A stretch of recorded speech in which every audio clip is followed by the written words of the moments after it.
There's a special kind of rich person who turns any simple experience into a multi-million-dollar engineering problem. They don't buy comfort, they manufacture luxurious discomfort. An American businessman bought a winery in Tuscany to live the European dream. 3 weeks later, he called the manager furiously. "That grape smell is everywhere. It disturbs my meditation." The manager explained that, well, it was a winery. But the man insisted, "Install industrial air conditioning. I want clean air without the smell of fermented fruit." 3 months and €500,000 later, the winery now smells like a shopping mall, and he's selling the wine as a purified vintage. At a charity dinner in Paris, an heiress ordered a glass of flat champagne. She said that the bubbles irritate the refined palate. The sommelier explained that champagne is effervescent by definition. She replied seriously, "Then bring the still version, the edition without foam."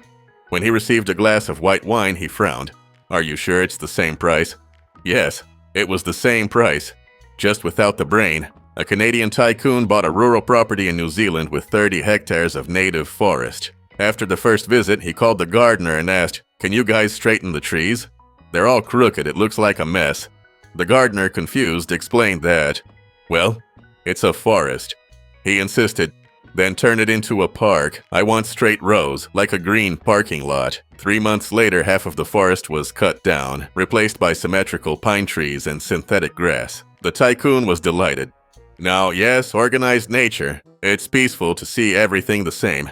A Los Angeles model stayed at an eco-friendly resort in Bali. Upon checking in, he asked for the fresh flowers in his room to be replaced. He said the smell was too harsh and rivaled Chanel No. 5. The receptionist explained that the flowers came from the garden. She replied, "Then bring artificial flowers. I want nature, but without the smell of nature." The hotel complied with the request. The next morning, she posted a photo with the caption, "Connected with the essence of the planet. All 100% natural." I worked for a few years in a high-end restaurant in Milan, where we served dishes with fresh truffles. One night, an American millionaire returned the dish, visibly irritated. He said the truffle smelled like earth, and that this was a sign of poor kitchen hygiene. I explained that the earthy aroma was precisely what made the truffle valuable. He looked at me disdainfully and replied, "Then clean better next time." He paid the full bill and even requested that we remove any items from underground from the menu. In Dubai, a famous socialite walked into an expensive restaurant and ordered a drink with square ice.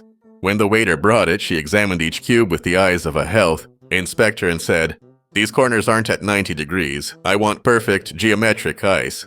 The bartender explained that the ice melted naturally, which is why the corners were rounded. She sighed, exhausted, and replied, "Then change suppliers. I want ice that respects the geometry."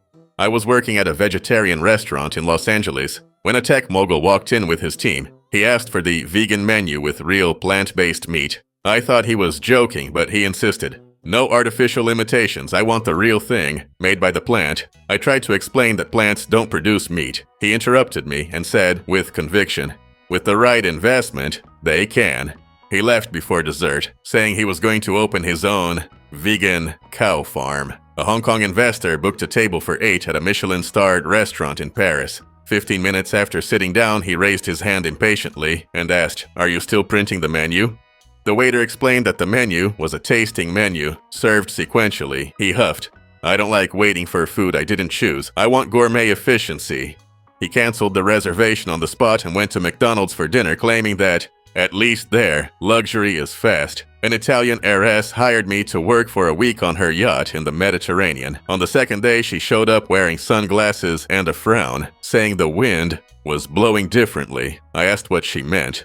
She replied very seriously, "It's coming from a bad angle. It makes your hair fall the wrong way." I thought she was joking, but she added, "Could we change the direction of the sea? Last year, the wind was from the other side and it was perfect." She called the captain and demanded the boat be repositioned for more elegant winds. A Qatari billionaire rented a luxury campsite in the middle of the Sahara Desert. After an hour, he began yelling at the manager because the Wi-Fi wasn't working. The manager explained that they were hundreds of miles from any signal towers. The billionaire replied, "Then build one, I'll pay double." When the manager tried to explain that it would take months, he retorted, "Then I'll cancel the sand. I want my money back." He genuinely believed the desert was a subscription service. I once worked as a flight attendant on a flight from Paris to Miami. A couple sitting in first class called me angrily. The woman pointed out the window and said, "The sunset is on the wrong side. We bought these seats precisely to see the sunset." I tried to explain that the plane was heading east, so the sun was behind. The husband asked, with the calm of someone giving a simple order, then asked the pilot to change course. "Just go the other way, right?" He was offended when I replied that the sunset doesn't accept reservations. In Vienna, an American businessman bought VIP tickets to an opera. 15 minutes after the show began, he called security and complained, "I can't talk to my wife. The music is too loud." The confused security guard explained that it was a live performance. The man replied, "Yes, but I paid a lot. Tell the conductor to turn it down." When told that was impossible, he left indignantly, saying that Netflix had a more respectful experience with the customer. A CEO of a major fashion company canceled an international investor meeting because the PowerPoint design didn't match the suit he was wearing that day. He said the presentation's color palette was too cold and could interfere with the leadership's visual energy. The marketing director tried to argue that content was paramount. The CEO responded, "Anyone can do content. Style is what inspires confidence." The meeting was postponed for a week until the design team adjusted the slides to beige tones, matching his suit jacket. A San Francisco entrepreneur created a new concept of sustainable time off. He proudly announced that every Friday, employees could work from home without using electricity. The idea was to turn off all electronic devices, including computers. When someone asked how they would accomplish their tasks, he explained, "Be creative, think of ideas, write them down by hand, and email them on Monday." He believed that energy savings and productivity could go hand in hand, as long as no one actually worked. At a conference, a tech investor presented his big idea: lay off half the team to increase the productivity of those who remain. He said that the fear of being the next to lose one's job breeds excellence. When someone questioned the human impact of this, he replied, "Humans are replaceable. Excellence is not." The audience applauded in awkward silence, and he left convinced he had reinvented capitalism. At a charity event, a billionaire was invited to donate to an NGO that fed starving children. The organizer explained that every $100 could provide meals for a month. The man looked at the banner and asked, "What's the return on investment on this? Will they buy my products later?" When told no, he declined. He said he preferred to invest in initiatives with scalable growth. He left satisfied, telling a friend, "Non-profit philanthropy is just charity, and charity is for people who don't understand business." A Miami-based influencer launched an exclusive spiritual retreat in the Colorado mountains. The ad read, "Disconnect from the world, reconnect with yourself." The package included premium Wi-Fi, air filtered by crystals curated by Tibetan monks, and meditation sessions streamed live on Instagram. On the first day, she interrupted the collective silence to complain about the weak signal. She said she couldn't post the energy of the moment because nature was hindering engagement. A New York millionaire traveled to India to find herself spiritually. She spent 3 days at an ashram before declaring the country too chaotic for enlightenment. She complained about the heat, traffic, and dust. She said she couldn't meditate with so much noise around her. She returned to the United States convinced that true inner peace only exists in air-conditioned suites with room service. A couple of luxury influencers announced a challenge on social media, a status fast. They would spend 24 hours showing off nothing. No expensive cars, no designer clothes, no flaunting their millionaire lifestyle. However, they hired a personal chef to prepare all their minimalist meals and brought champagne for conscious hydration. They posted the experience with the caption, "Simplicity is also luxury when done with good taste." In Los Angeles, a self-proclaimed guru created an exclusive quantum breathing for millionaires course. The price, $50,000 per participant. He promised to oxygenate the mind of the successful investor. During the sessions, he simply asked participants to take deep breaths and visualize the sound of money flowing into their accounts. At the end, he sold bottles of energized air for an additional $1,000 each. The supply always sold out. After all, no one wants to run out of premium air. A wealthy family heiress donated $10,000 to a women's shelter. The next day, she called management demanding a small, cosmetic change. She wanted the shelter's gate painted the same color as the family business logo, a metallic gold called Esperanza Lux. She said it would be symbolic. That way, when they leave to start their lives over, they'll remember who helped them. The shelter accepted, of course. And now, every time the women leave, they pass through a gate that shines like a sponsorship sign. A tech mogul paid a public visit to an orphanage in Manila. During the tour, he asked with a smile, "Do these kids have a lactose-free option?" The coordinator, confused, explained that they often only had one meal a day.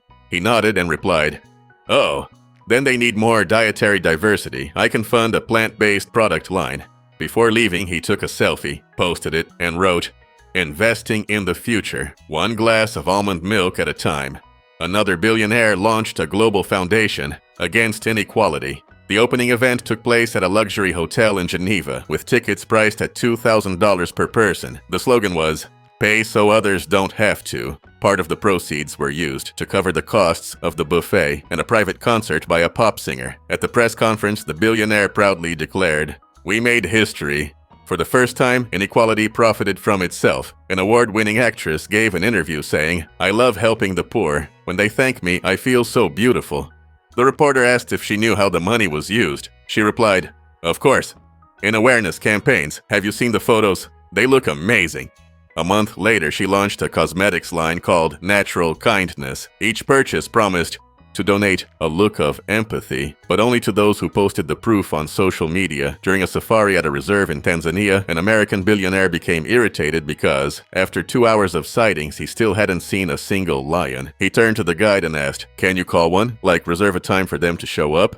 The guide patiently explained that the animals were wild and free. The man insisted, "But I paid for the premium package. I want to see the product in action." He left disappointed, saying that the experience at Disney's Animal Kingdom was much more organized. In Venice, a Russian tourist arrived at a pier and asked a boatman where he could order a water Uber. The Venetian tried to explain that the city's taxis were gondolas and private boats. The man interrupted, "But my app doesn't show any options for cars with air conditioning and electric windows." When the boatman pointed out that the gondolas didn't have windows, he replied, "Then it's an incomplete service." He then left, saying that Italy needed to modernize. An American couple in Paris climbed to the second floor of the Eiffel Tower and, impressed by the view, asked the attendant, "Is there a VIP suite with a view of the Eiffel Tower?"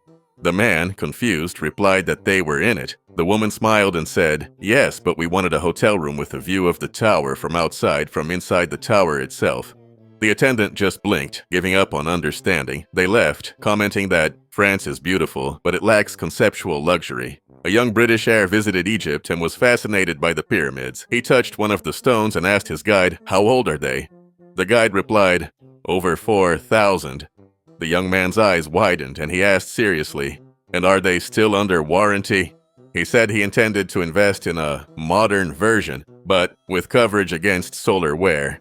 The guy just laughed, and the heir wrote something down on his phone, probably the insurance number. They have access to everything except reality. They live surrounded by comfort, technology, advisors, and golden filters that distort even common sense. Their money has bought everything, except the notion of the ridiculous. The curious thing is that the more fortune they accumulate, the more they seem to compete to see who understands the real world less. One asks to align trees, another wants to put a password on the sunset. They all believe the planet is a customizable catalog, tailored to their whims. The difference between a genius and a millionaire is simple. The genius knows when he's wrong. The millionaire thinks he can pay to be right. And the saddest, or funniest thing is that someone usually accepts the check. Which of these stories made you most cringe, or do you know of an even worse one? Tell us in the comments.